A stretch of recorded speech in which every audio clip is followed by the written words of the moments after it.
Welcome to Reiki Banashi, a podcast where we talk about Reiki in a simple and approachable way. I'm your host Innina, and I'm a practitioner and teacher Shihan of Jikiden Reiki, traditional Japanese Reiki, and through this space I share thoughts and reflections with you. Today I have the great pleasure of welcoming Roberto Brizzi. Roberto is a Reiki teacher. He practices and lives between Tuscany and Sardinia in Italy. Passionate, he has studied dozens of lineages out of love for the method and in search of the roots of Reiki. He also practices Shodō, the art of Japanese calligraphy, and we will also discuss this topic during this episode. So I'm looking forward to sharing this wonderful conversation with you. So make yourself comfortable and let's get started.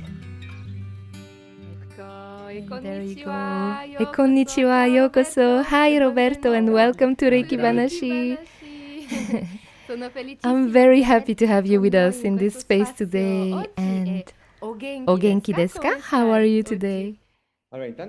Well, first of all, thank you for this space. I'm very happy to be able to participate in this small event. I'm doing well, and I'm very happy and also excited. Yes, me too, because actually we saw each other a few weeks ago in Eresos in Greece at Arjava's dojo for his last Jikiden Reiki seminar. And it was very, very emotional for us to experience that moment and to be able to share it with you. It was really very special for me too, especially because you became a Shihan. And how do you say that? Senior teacher? No, it's not exactly senior. Yes, let's say teacher. It's not senior. Exactly, because first there's beginner, Shihankaku, but then it's Shihan. And yes, so this opportunity, and since there are so few of us in Italy, it was really beautiful. Beautiful, in fact. Let's also greet Rajava if he's watching us. Yes, hi Arjava, and hi to everyone who was there with us too. So, you practice and teach mainly in Carrara, right?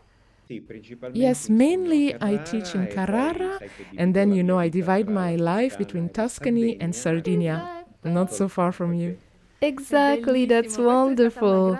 This was a big surprise for me and also a great joy. At first I thought, but is there someone else here in Sardinia too? And we met and right away it was as if we had always been friends, right?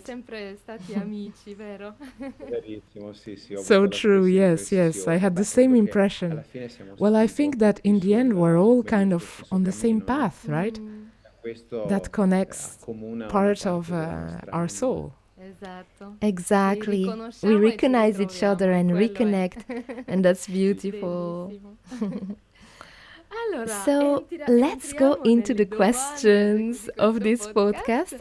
And I'd like to start with your path in Reiki. What brought you closer to this practice and how did you discover it?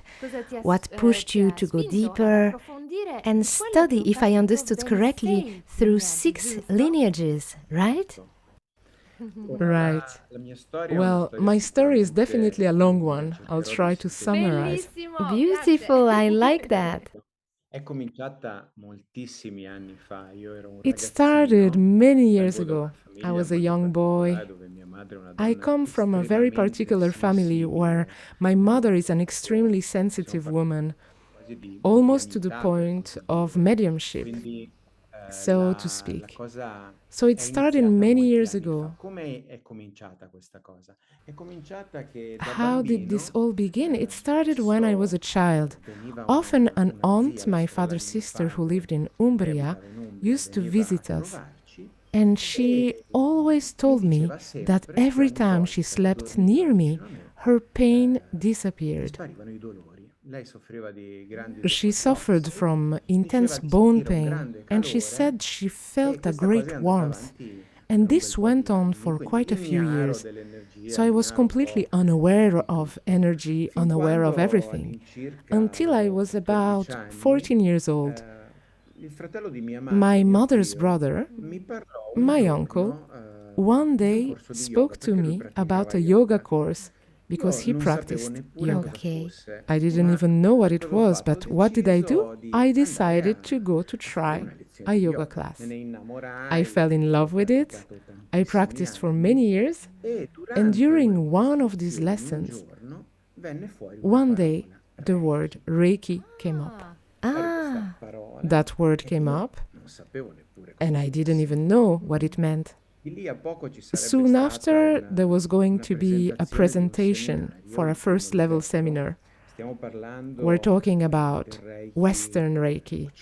So at that time, it was believed, as you know very well, and as our listener will know, that this was the only existing style. Later we discovered it wasn't exactly so. Anyway, I went to a presentation. I remember being extremely fascinated by the idea that through the hands we could somehow soothe, help. And I liked that incredibly. But since I was a 14-year-old boy, of course. I didn't have money. And I remember that at that time a Reiki seminar costed 300,000 lire. I didn't use lira in Switzerland, so I don't know what that means. Let's say it was almost 300 euros. Ah, of course, so already... It was quite a price. Yes, for a young boy. Then, strangely enough, my uncle told me, if you really want this, I'll pay for the course. I won't do it myself because he also wanted to do it, but he said, I'll pay for your course. And I said, but how can I ever repay you? Don't worry, he said. So he gave me the money and I signed up for the seminar without knowing anything about it. I still remember during the first Reiju, which in the West wasn't called that, but during the first attunement, Yeah. I had a really unbelievable experience. I think that in that experience, which I only understood many years later when I encountered Jikiden, I had a truly particular experience because in the dark room where we were receiving the activation, the attunement, I saw a beautiful violet Ryujin in front of my eyes. It was something truly incredible. Wait, let's explain what a Ryujin is for those who don't know. Well, I think that might be more in your area since you're Japanese, right? Yes, maybe. Yes, so Ryu in Japanese means dragon, and Jin would be like a kind of presence or deity. You can't really say it's a god because... Would you say a kami? Yeah, a kami. Yeah, kami would be a divine form. And in this case, in the shape of a dragon. That would be my explanation in Italian. I totally agree with you. So this violet light that was swirling in front of my eyes in the darkness, I was completely absorbed by the beauty of that experience. So much so that after receiving the first attunement, I remember we had to practice. So we started doing treatment. The thing that truly shocked me was that as soon as I placed my hands on the person who was exchanging the treatment with me, I felt a fire going through me, something really powerful, to the point of scaring me. Imagine that for about 6 months, I didn't do Reiki anymore. I was even anxious about touching myself. Because of the warmth. Every time I touched myself, I felt this powerful, strong flow, this heat. So let's say I gave up for a while, and I even said I'll never go forward with this, because somehow, maybe because I was young, it had scared me a bit. It was something I probably couldn't handle. So I stopped for a while, but then little by little I started again. I started treating myself, treating others, and step by step I moved forward.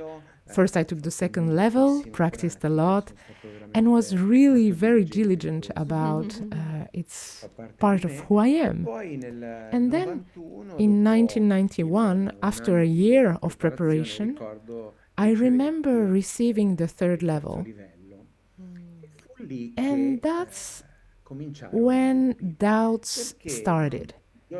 Because on the day of the attunement, the third level seminar, our teacher told us something that completely knocked me down. She said that actually this famous master symbol was different from master to master. I thought, what? Okay. This is the master symbol? And all the masters who have this symbol have it differently? And that's when my research began. I definitely understand. You have to gather a lot of information. Back then, it wasn't so easy with the internet, so I started going around to all the different teachers I could get in touch with, and I would practically ask them for a copy of this symbol, studying with them. After 2 years, I ended up having around 25 symbols. Oh, that's a lot. Many were similar, but some were completely different. And I collected a huge number of activation techniques, so many. So at that point, I started asking myself, okay, we're practicing Reiki, but what was really Usui Sensei's teaching method? Because from the beginning, I wanted to understand why human beings change and transform practices. Reiki to me was something perfect. It didn't need to be altered. And that's exactly why I started searching. At first, I traveled a lot, I moved around a lot. I truly got to know everything possible within the Reiki practice. And what I discovered each time was that the system had always been adapted to a cultural context. It had always been adapted to certain people as well. I remember, for example, during the time when the New Age movement was very prominent, everything in Reiki was about chakras and auras. So I wanted in some way to find out whether Reiki truly contained all these elements.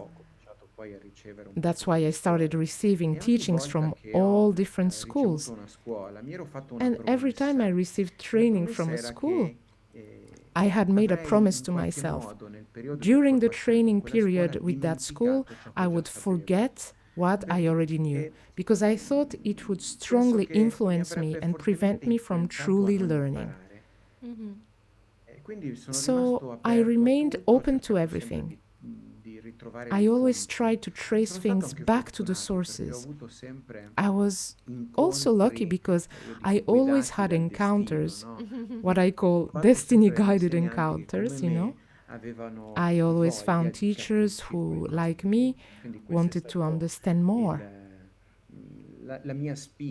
So that was my motivation for receiving all these lineages. I certainly don't love or collect certificates. I didn't do it to say, oh, look, even to myself, look how good you are with all these schools. No, I did it because I wanted to find this root. Yeah, the roots. Because I believe that Usui truly gave us an incredible gift. Maybe we still don't realize it. Absolutely. Wow, so you really kept this open attitude, like, okay, I'm going on a quest and I'll forget what I knew.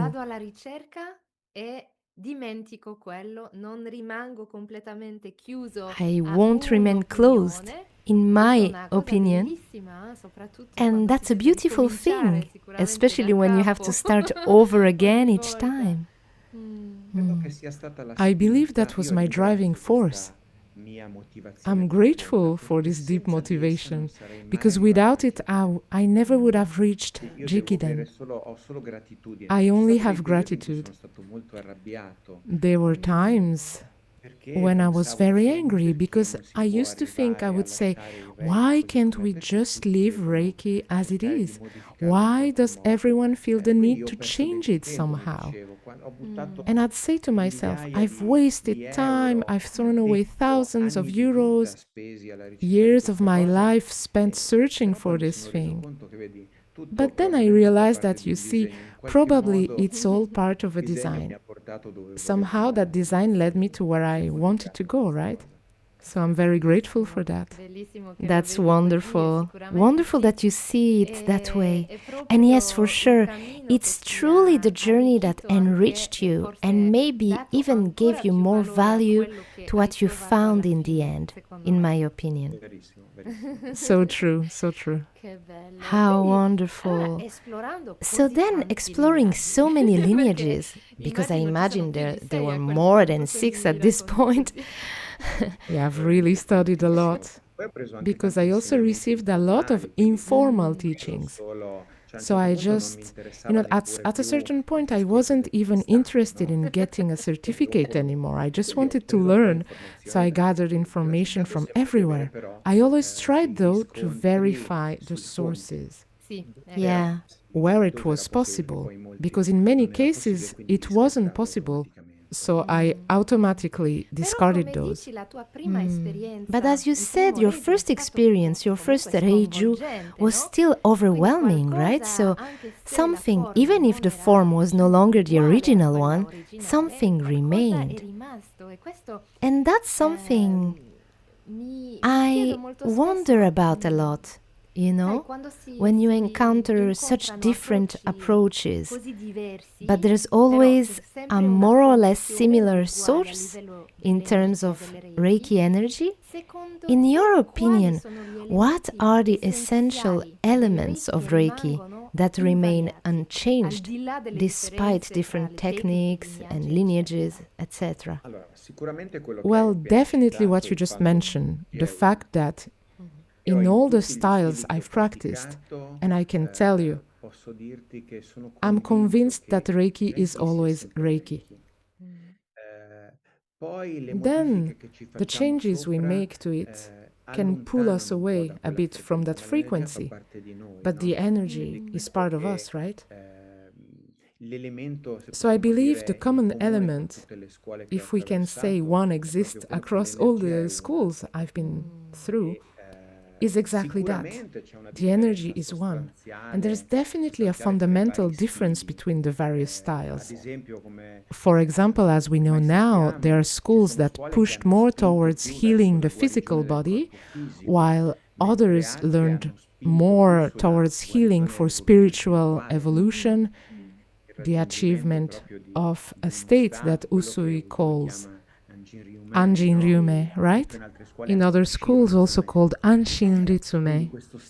So this state of perfect peace, the state that then leads us to Buddhahood, to enlightenment, to Satori, as the Japanese would probably say. So the element in common, first and foremost, is the energy. And after many years, I've come to believe that the style people practice isn't what matters most, but it must start from a recognized lineage. So it must trace back to my teacher and from my teacher's teacher back to Usui Sensei. I believe this has been a greatly overlooked point in the West, because even today, someone occasionally writes to me, sends me an email and says, "You talked about lineage, but what is lineage?" That's a bit of a sore point in the West. It's been somewhat, how can I say, undervalued. And it's also one of the things that allowed for a flood of changes in the practice. Because at that point, anyone could invent whatever they wanted. And that's something that saddened me a lot over the years. So I believe that in all schools there must be a clear succession, a clear lineage, that going from us to our teacher and from their teacher leads us back to Usui Sensei. Then, for sure, the elements that remain unchanged across all schools are, well, the use of hands, first of all, because all schools use hands. At least that. That's something that has remained somewhat consistent. Another point in common is definitely the use of symbols. Because more or less, whether the symbols were modified or completely changed, or new ones invented, still, in all systems, in all lineages, there is the use of symbols. So that's another element that, in my opinion, has remained present in all lineages. It's unfortunate that there have been significant variations, and very often, look, I believe those variations came from people's inability to remember what they had learned. Because I remember that when I received the second level, Yeah. they used to make you write the symbols on paper. You would try them for a day and then burn them. So you would get home with only, well, what you remembered. And we know that the human mind is a bit faulty. So at a certain point, many people forgot. It still happens today, even though many schools now give them in written form and keep them at home. Many people forget them. But I have to say that this is an element that has remained present in all schools to some extent. Another point that I definitely found in common is that of the Gakkai, the 5 Reiki principles. But it must be said that the substantial difference between the Eastern, that is Japanese schools, and the Western ones is that in the Western schools they have practically disappeared. They are usually mentioned in the lineages that come from America, of course with American language translation, so in English, but the essence of the Japanese language has been lost, right? And I'm convinced that the power of the word comes precisely from maintaining the original language in which they were pronounced, in which they were written. So I think this is an important point. And look, today I really insist a lot with my students on this. Practice the Gakkai in Japanese, because they were born that way. Their power lies there, in that language, that sound, that form. So I think this is a point that unfortunately has been neglected, perhaps even out of ignorance, right? Because as you know, many people have abandoned practices within traditional Reiki because using Japanese was difficult. That's right. Yes. Yes, absolutely. The translation, even what you said before about lineage, right? It's really a cultural thing that we have not only in Reiki, but also in martial arts. There's always this absolute importance in honoring our teachers, those who came before. And I think it's the same for a language. For us, sound is so important, and unfortunately, that may not be something you can teach immediately in another culture. It's a bit of a shame, but I think that's what we're trying, at least you and I, to carry with us, right? Look, I deeply love the Japanese language for many reasons, but mainly because Reiki comes from Japan, from Usui Sensei, who was Japanese. And I think it's also a way to honor the master. So I think it's very important. Look, my friends who are students, they are more my friends than students. I have a particular idea of teaching. I try to make them learn the Gakkai in Japanese right away. And I tell them, don't drop them, don't translate them into Italian. Yes, understand their meaning, but keep practicing them in Japanese, because that's where their power lies, in their language itself. I come from theological studies. I studied Hebrew, Aramaic, and ancient Greek. And I can say that language really has a special power because it carries the history of people. So I strongly believe in keeping Japanese within Reiki practice as much as possible.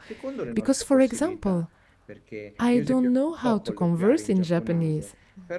But everything related to Reiki, the term, I know them well because I wanted to dedicate time to it, because they are part of Reiki. If I hadn't done that, I too would have ended up modifying it. Exactly, well said. That is truly an essential point in respecting the practice, at least from a Japanese point of view. You don't touch the teaching out of respect. You know, we often say during treatments, we let Reiki do the work, we don't get in the way. It's the same for teaching. That's true, right? We are channels, right? Exactly. Channels. And in any case, I think another thing I noticed that remain in common is definitely the reiju and the attunement or activation. So beyond the differences, the ritual has remained within the various lineages. And another point is certainly that of step-by-step learning, right? Because up until some years ago, the learning was first and second together, and then third level. Whereas today, as you well know, you can do 10 levels at once, even online, which has always puzzled me a bit, right? I mean, I understand, but Reiki, in my opinion, is something that requires contact, right? Yeah. Teate. So I think the presence of a teacher to guide us is very important, because in the end, it's not about doing a 2 days, 3 days, 5 days seminar and stopping there. It's important to have a point of reference when you have a doubt, and to know that you can rely on someone who has been through it before you and can help you. Exactly, to help you integrate what you... Because obviously in 5 days there's a lot of information, it's a lot. In fact, I really like this thing in Jikiden about repetition. Yeah.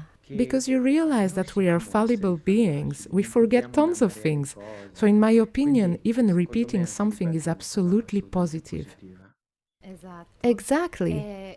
And as the Gakkai say, Kyo dake wa, just for today, you're a different person every day.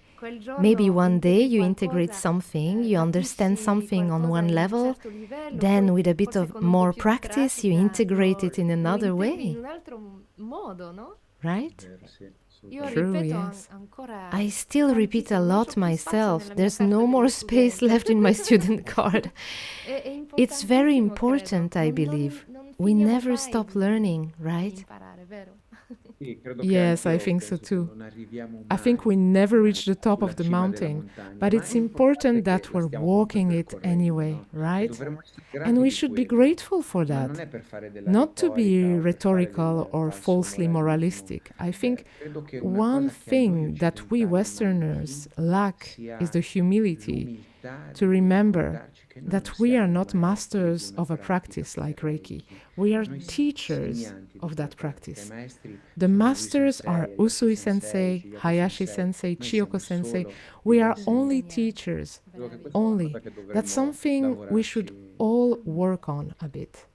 In fact, very often,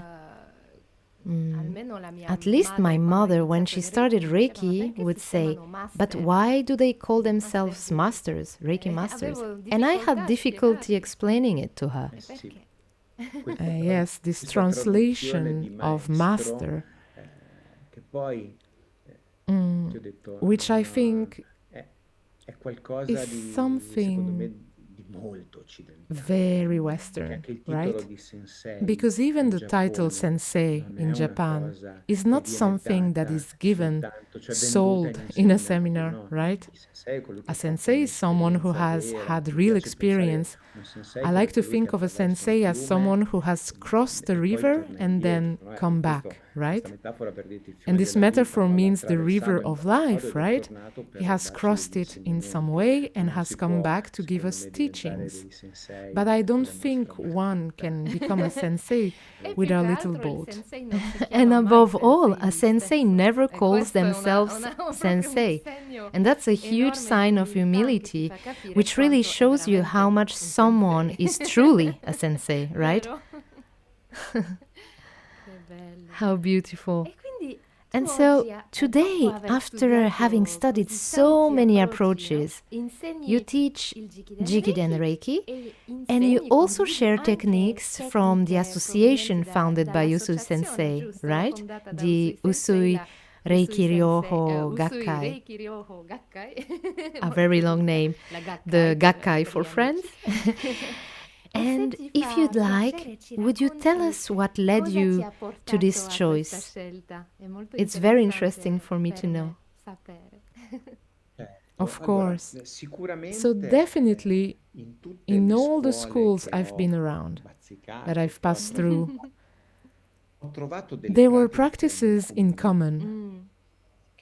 Because there are many practices, especially within Japanese schools, there are many common practices. So there were practices that Usui probably has transmitted, we can say with reasonable certainty, because today we know, thanks also to the important work our Java did, we have much more information than before. So at a certain point, my choice was to say, I decided to exclude all those practices that were present in a school only once, because it seemed strange to me that there was a technique in one school, but it wasn't present in the others, even though they all came from the same lineage. The lineage we have in the West, as you well know, is that of Hayashi Sensei, both of Takata Sensei, so for the Western branch, and for all other Japanese schools. So this struck me a lot. I said, okay, there are things in common techniques, but sometimes certain practices, like those that came out of the Usui Reiki Ryōhō Gakkai, were not present in other schools. I don't know why some schools decided to practice a technique or not carry it forward. So at a certain point I said, okay, I don't want to teach personalized versions. I want to maintain an approach as traditional as possible. And I continued transmitting the Gakkai techniques to avoid losing them. Because they are techniques that I think are very important, very beautiful, very deep. They are techniques that I love in a truly visceral way. They are part of me. And that's why I decided to carry forward Jikiden and the teachings of Usui techniques. That was the reason. My choice. Choice, yes. And I found it a real shame that some schools have decided not to carry them forward. I can't tell you why. Maybe for some they were too complicated, or maybe because there was always the obstacle of the Japanese language, and so on. For example, I see that many teachers have difficulty calling a technique by its Japanese name, so they translated it, right? So I don't know if that's the reason, but I hope to be able to carry on these two branches of Usui Sensei's traditions anyway. This is the main one. Beautiful, beautifully. So yes, you've done so much research, so you're really knowledgeable about this. It's not like you randomly chose one practice or another. These are truly the two sides of the lineage. We have Hayashi Sensei's part with the Jikiden, and on the other side, the Gakkai. You know, I believe, I have hope, maybe a stupid hope, I don't know. No. I have the hope that one day the Reiki of Usui can, as much as possible, return to what I call its former glory, right? Because I'm convinced that Usui gave a lot of teachings, and who knows in what way he transmitted them, because sometimes I've even thought that maybe he taught one thing to someone because they weren't able to understand it in another way, right? So that's probably also one of the reasons why some techniques have variations. So I don't know, it's just a hypothesis. I don't have the truth, we'll never have it, but I hope that little by little we'll be able to recover as much as possible that beautiful practice that Usui gifted us. How beautiful. Yes, yes, absolutely. I realize that practicing over the years, we never really know. But the important thing is to continue practicing because we see the benefits of the practice. Even if it has been a little, maybe it's not the original version, that we know exactly. Maybe one day it will come, maybe not. But it already does us good, it's true. But out of respect, we're curious. Well, the human being is a very curious being. That's true. That's true. How wonderful. And now I understand also your choice better and also why it's nice to honor all the research you've done all over these years. So wonderful. And I have another question for you, because in addition to Reiki, you also practice Shodō, which is the Japanese art of calligraphy, if I may put it that way. Perhaps could you explain it simply to those who don't know what it consists of? Of course. So, as you just said, the word Shodō is made up of two Japanese kanji, Sho and Do. Sho means writing, and Do means way or path, right? The way of writing. Today, we refer to Shodō as a form of art because it has an extremely artistic aspect, right? It is also a form of art, but it's something more. It's not just an art form.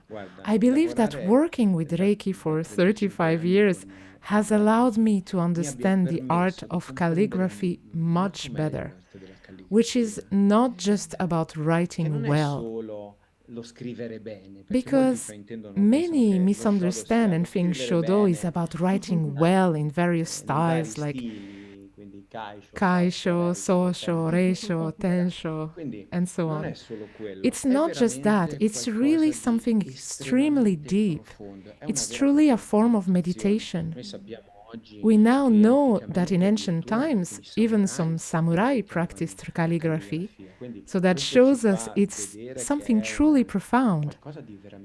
The beautiful thing about Shodō is that it requires, in my opinion, an absolute listening to our energy.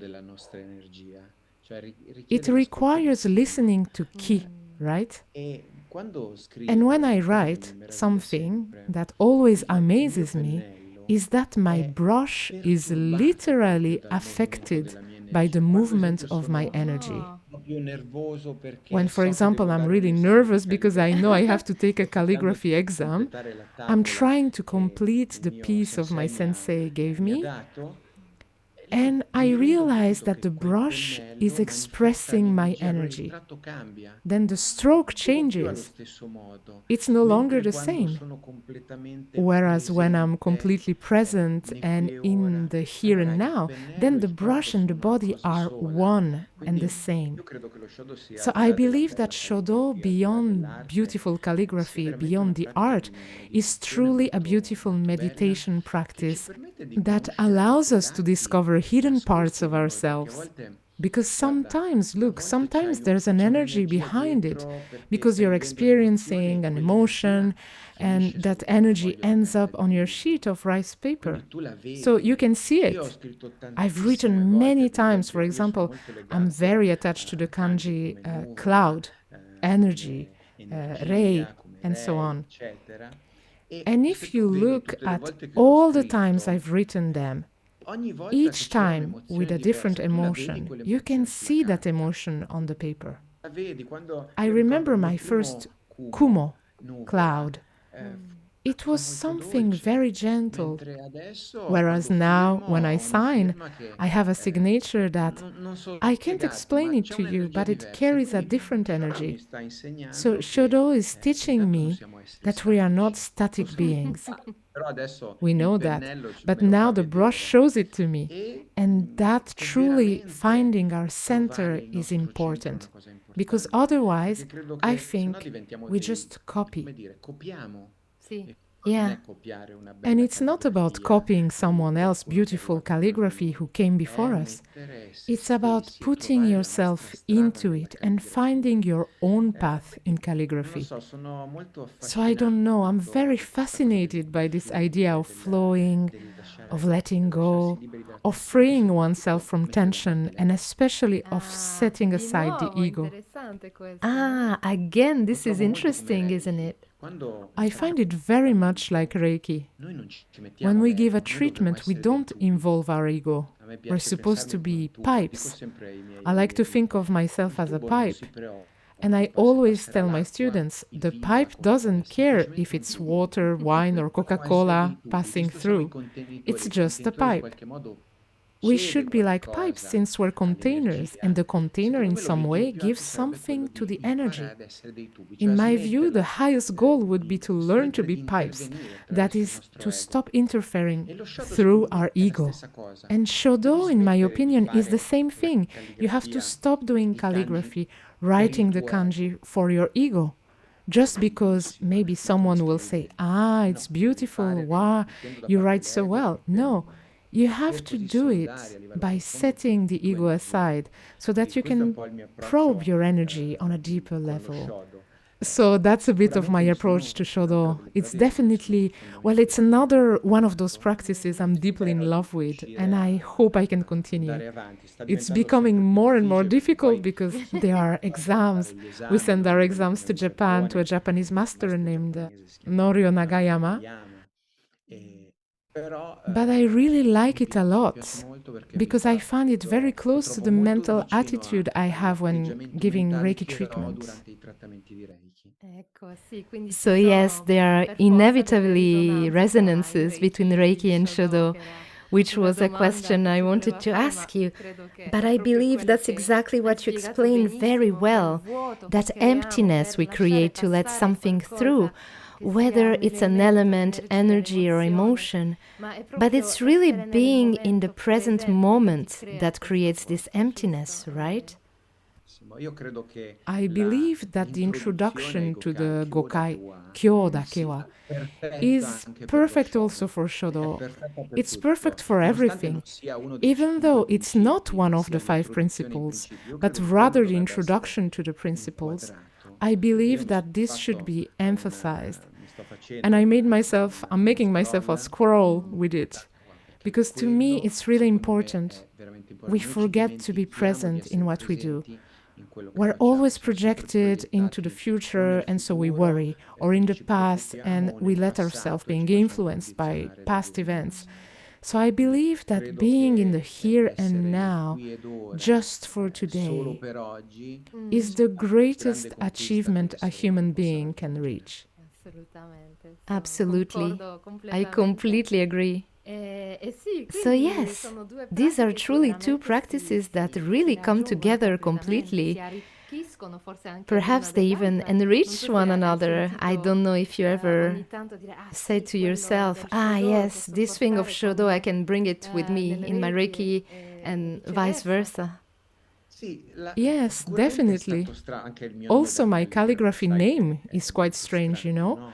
It's strangely connected to Reiki. To Reiki. This really struck me. It moved me. I think these are all practices that can somehow lead us towards what we mentioned earlier. The Anjin Ryume, right? That state of peaceful mind, a mind that is not disturbed by anything. I'm truly in love with Shodō as well, and I hope I can continue practicing it. It takes quite a bit of time, but I have to say that even when I spend maybe 3-4 days, like in one of our recent retreats where we practiced every day for 4 days, it really felt like a single second passed. And I get the same feeling when I give treatments. There were times in my life when I gave 7, 8 treatments in one day. That's a lot. I can tell you that not only did it never feel like a burden, but above all, I never realized how much time was passing. And that's a strange thing for me because I've always been someone, even as a kid, that tried to control everything. I was a big controller. My mind was always like, I have to understand, I have to. But at some point with Shodō, I let go. That's beautiful. So there's this moment where time dissolves and it no longer exists. How beautiful. Really beautiful. And thank you for your answers, which really, I mean, I expected them, but I didn't expect them. I don't know how to explain it, but yes. I believe nothing is random, right? These practices that come to us and somehow create more or less the same effect inside of us. It's like something is reaching. Yes, yes. You know, what's very beautiful for me, and I must thank Shodō for this, is the fact that today it allows me to really understand the origin, for example, of the kanji that are in the Gakkai or in the other practices we know. So this aspect has really fascinated me in an incredible way. And I always say that some kami, some deity helped me in this sense, because I always happen to find someone who could help me learn. And indirectly also gave me answers regarding other paths I was following. So Shodō is helping me a lot because now I'm starting to understand a bit more of the power that lies behind words. Absolutely. Yes, the Gakkai. Before they were just signs on paper. Yeah. Now I know that those signs have history. It began a long time ago. It went through variations. What did it originate from? I think that's a great enrichment within the practice of Reiki for me. Absolutely, I believe that. Well, as someone who is half Japanese, I already had part, even though I don't know all the kanji. Unfortunately, I didn't live long enough there to integrate all the kanji, like someone who is truly, how do you say, native, how do you say in Italian? Truly native, right. Exactly, but yes, when kanji, you know, well, we know that kanji come from images, don't they? It's not just about reproducing a sound or a letter, but there's almost a form of poetry that we transmit through gestures that still carry traces of those images. I find it beautiful, especially when we study, and I'd say also when we teach Reiki, having at least some knowledge of these kanji gives a different flavor. For yourself, it's beautiful to have that knowledge, but also because you can share it with others, right? It's true. What you say is very true. Then there's another aspect, like the small, beautiful scroll you have behind you, right? I've noticed this thing. When you write a kanji, I don't know, let's say the kanji for love, or that kanji really transmits that energy. When it's in your home, you can feel that frequency. It has a power. So I think that also, to return to Reiki, we must not lose the Gakkai, also seeing how they are written, because they have a power of their own. And I believe this power must be preserved. It's part of Reiki, which reminds us that everything is energy, right? Absolutely. And it's not by chance that Usui Sensei chose those words, those kanji. Every time, every time you read the Gakkai, maybe one kanji resonates more than the others. And it's truly a gift, as you said. It's true. I believe that we are very lucky to have had the chance in this life to encounter Reiki. I'm very grateful. Kansha shite. Kansha shite, absolutely. Absolutely. Now, another, well, I still have a couple of more questions for you. But this one, if someone today were listening to us and felt a calling towards Reiki, and maybe they don't want to make 40,000 initiations and lineages, and they don't know where to begin, what first step would you recommend to them? And in your opinion, are there any aspects or attitudes it's better to steer clear of? Well, the first step I would definitely recommend is to find a teacher with a traditional lineage. Then to try a Reiki treatment. Wonderful, yes. Because if we don't have that experience, we can't truly know it. Reiki can only be known in one way, by experiencing it. So those, in my opinion, are the first two key points. And to seek out a method that is free from personalization.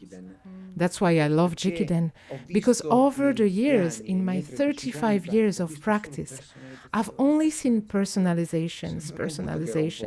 I got to a point where I was kind of saturated. I was, tired of it. So what I would recommend is exactly this.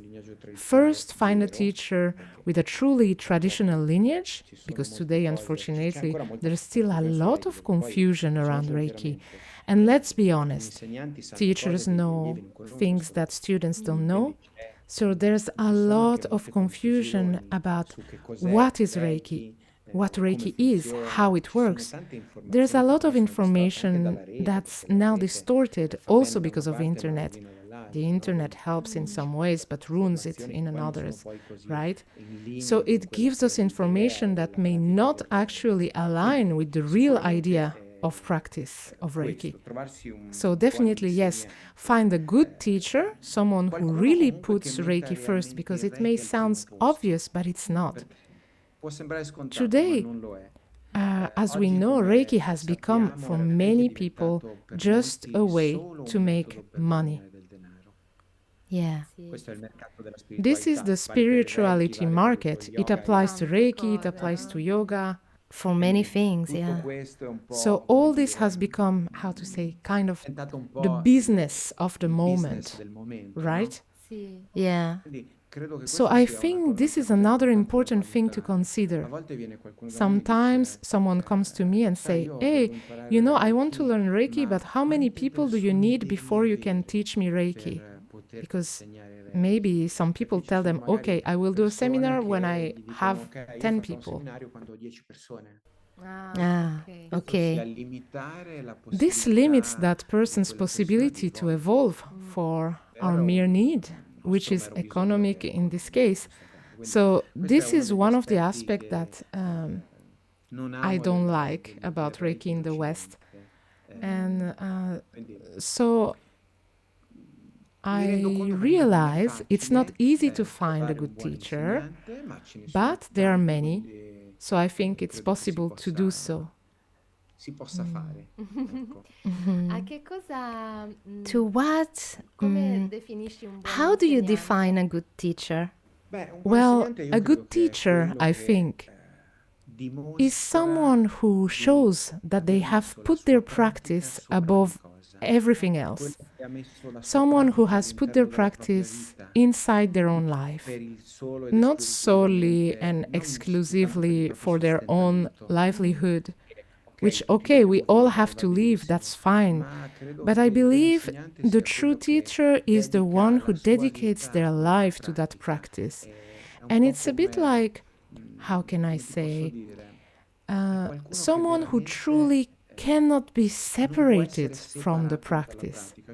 That is, if you told me today I could be separated from Reiki, no, I believe you couldn't live without Reiki. I can't explain this thing to you. I understand perfectly. You understand? To explain, I couldn't live without Reiki. So I think it's one of the fundamental parts of life. I've always said that Reiki has become a bit like my friend, a friend who is always there. I can decide not to use it, but the moment I knock on its door, it's always there. So I think a teacher should have a great love for the practice they teach. Whether it is Reiki, yoga, or any other practice, we surely should have the humility not to improvise ourselves. Exactly. Right. Over the years, look, I've really seen some absurd things. Really seen some very strange things. I imagine. Maybe I dreamt it. But I really saw some creating dependencies even within groups. And that's terrible if you think about it. And I always tell my students, remember that you are free. Eventually, if you believe, you are only of the Creator, but you are free. Learn, practice well, but remember to be free. Don't get involved, even with me, in binding yourself in an absurd way to me and making me your dependency, because it shouldn't be like that. Thank you. Yes, thank you for saying that, because it's true that it's something I've seen in many lineages. Unfortunately, and it's what I love about Jikiden, because we know that from one teacher to another, how we teach is the same thing. The curriculum is one, right? And if one travels there, you say you're happy if they go to someone else, because you know their teaching is the same, right? That's true. Also, and I believe it's also good to receive the same teaching from another teacher, because you absolutely might catch things that maybe you can't catch with that one person. Exactly. Maybe I have my way of explaining something and it doesn't resonate perfectly with you. Then another arrives and explains it to you, but it was so easy. Yeah, or the contrary, right? Yeah, absolutely, yes. So this, I think, those are excellent pieces of advice, especially when we are curious about Reiki. The first thing is to receive a treatment. That's it. Absolutely, yes. If you don't try it, you can't know, right? Exactly. You stay in your mind, you stay in your theory of what you're looking for. Try it and you'll see. Yes. So now, Roberto, I have a question I ask all guests in Reiki Banashi. And this question is, if you could meet Mikao Usui Sensei, what would you say to him, or what would you ask him, or both things? Well, I've thought about this a lot, right? How would I behave? Surely I wouldn't have the courage to ask him anything. Not because I have that, when you're close to a personality of this magnitude, somehow you undergo a significant internal change, right? A few years ago, I read a story, and that can also perfectly apply to Usui Sensei. that there were people who went to the Emperor Meiji, and when they were in his presence, one said, "I received as if I had received a Reiju." And so there was a true energy transmission between the emperor, who was surely a man of a great elevation, and his interlocutor. And I believe that if I could meet Usui, I think I wouldn't say anything to him, because I believe anyway that somehow he would change me. So I would surely thank him. There's a phrase I often say, I repeat it often to myself in the morning when I wake up, right? And Usui said something when he reached his Satori. The universe is me. I am the universe. So I must say thank you. I would say thank you especially for this, because the more I go forward, the more I realize how we are all interconnected.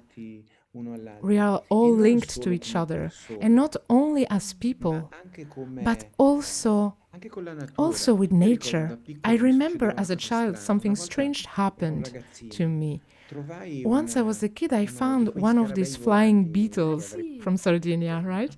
Ah, yeah. And it was dying. I remember I took it in my hand, I was a kid, and I felt something I had never felt before. It's as if I could feel that it was dying, as if a part inside of me was dying. So in my opinion, what I would say is thank you precisely for this, because I'm learning that really there is no separation with trees, with people, with animals, with plants, that everything we do, for better or worse, reflects on our human brothers, animal brothers, and so on, and comes back to us. I believe in this a lot. So I don't think I would ask him anything about the practice, and because that would be, in my opinion, reduce him to something material. Wow, I love your answer. Yes. And it is already the honor to feel his presence. Exactly. I believe that would be enough. Which somehow, I tell you, we feel it because we are when we do Reiki. When I do Reiju, no?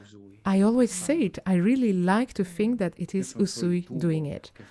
I am just the pipe that does it. I like to keep thinking it. I always thought and will continue to think that it is Usui who is doing it. Usui, Hayashi Sensei, Chiyoko Sensei. They are the one doing this work, not me. I am only the channel on this surface to do that. And it is already a great blessing, in my opinion. I must be grateful just for that, because I have the possibility to be a channel. And because that's also an honor. Exactly, well said, it's an honor. Beautiful, and thank you. Thank you very much for this answer.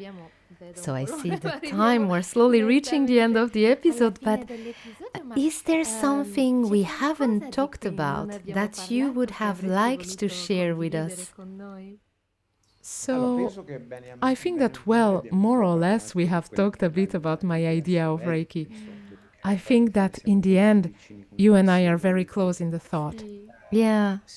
Surely I would like, if possible, first of all, well, thank you for this opportunity, which for me has been really important because, as I told you at the beginning, talking about Reiki today is not all obvious, right? And then talking about traditional Reiki. Surely I would like to use this space, if possible, to give some advice to all Reiki practitioners, to all those who work with this wonder.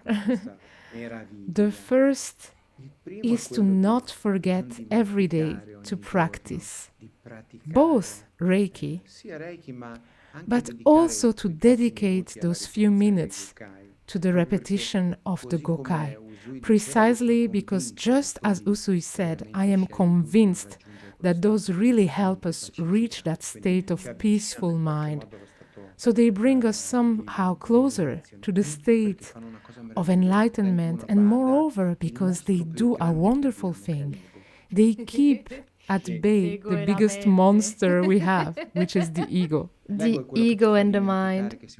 The ego is what makes us forget that we are part of a whole, right? It creates separation itself.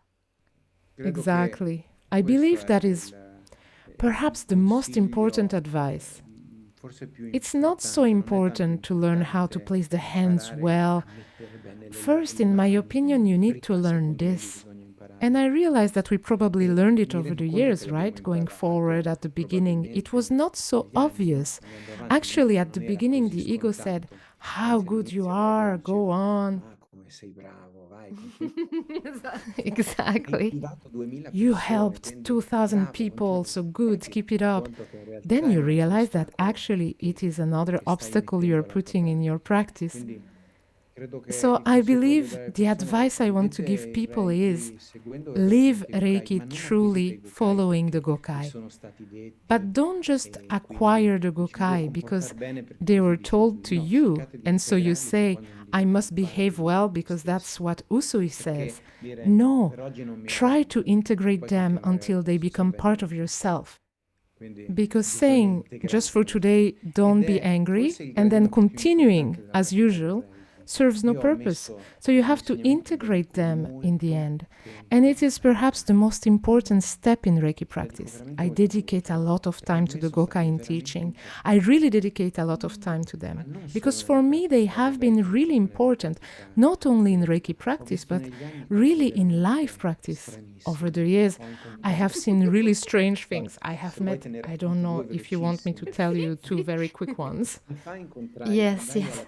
Years ago, I went to a presentation of a book on Reiki, and I remember I sat at the very back in the last row and listened to this lecture, which I would say was not traditional at all. When we went out, a man approached me and he said, since he knew a friend of mine, I heard you are a Reiki teacher. I said, yes. And he said, look, I have a problem. But I said, what's the problem? So I received Reiki, I received the third level, but I was given half a symbol. And if I want to receive the other half of the symbol, I will have to pay 10 million lire. And at that time, that was the amount. Oh, it devastated me. I remember I took a piece of paper and said to him, show me which piece of the symbol you have. It was the symbol that came from the variation of the Takata lineage. And what did I do? I wrote him the other part. And I said to him, this is the whole symbol. Never allow anyone to keep you tied. A lot has happened to me. I have met people, for example, who were not taught some techniques of the second level, in particular the treatment for unwanted habits, because their teacher thought that person was not worthy. Oh. So we are very far from the Gakkai. Yeah, you see, it goes back to that. Exactly. What does the ego do? I believe that what you shared is very important because the Gakkai are a bit like our backbone. They are our center. If you don't have this centering, which would be your guide, your map towards happiness, as Usui Sensei said, how can you place your hands, do all the techniques you want? But if you don't have this center, I believe it does not have the same taste, the same value. You are right. Well, let's hope to be able to keep it still. I always say because it's a work to which we are also subjected, right? Sure. Continuous work. Let's hope to continue to be, how to say, free from ourselves, because that then is the big problem. Also. The worst, maybe along with the ego, is ourselves, right? We are the ones who ruin our lives, who sabotage ourselves. So I believe Reiki really is a tool that can change our life. it certainly changed mine for the better, and beyond the experience, as you know, I healed from an incurable thing, and I must say thank you, Reiki. I really must say thank you, Reiki. Not because I want to go against official medicine, or on the contrary, I believe everything must work in synergy, even to reach a medicine where both the official and the so-called alternative can work in synergy together. But I really owe a lot to it. I thank the universe for this. Beautiful, wonderful. I thank you so much for all these beautiful words, but also for, your honesty in all this exchange, this sharing, and also your humility, because it's not like, one can have studied so many things and think they know better, and instead I see that you really are in this constant openness to learn and to transmit and to empty what should not be put in the middle. And so I thank you for that. So maybe before saying goodbye and saying bye-bye matane, as we say in Japanese, where can we find you if we want to know more about your work, contact you?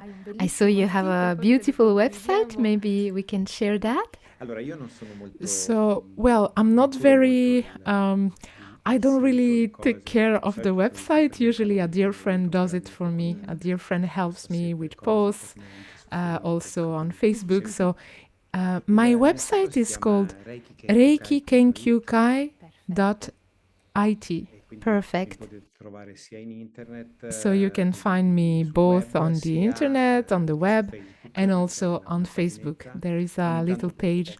Occasionally I post some articles. I always try not to push too far, because I believe a lot in respect. For example, I do not publish symbols, I do not publish practices, because I'm absolutely against that kind of things. Sure, yes. But if you want to write to me, even just to say hi, it absolutely makes me happy. And I'm always available, even for a nice exchange between Reiki practitioners, which always makes me happy. Perfect. So I'll put the links down below so we can directly see your website and those links. Roberto, we have reached the end of today's episode. Thank you very much again, and I hope to see you soon.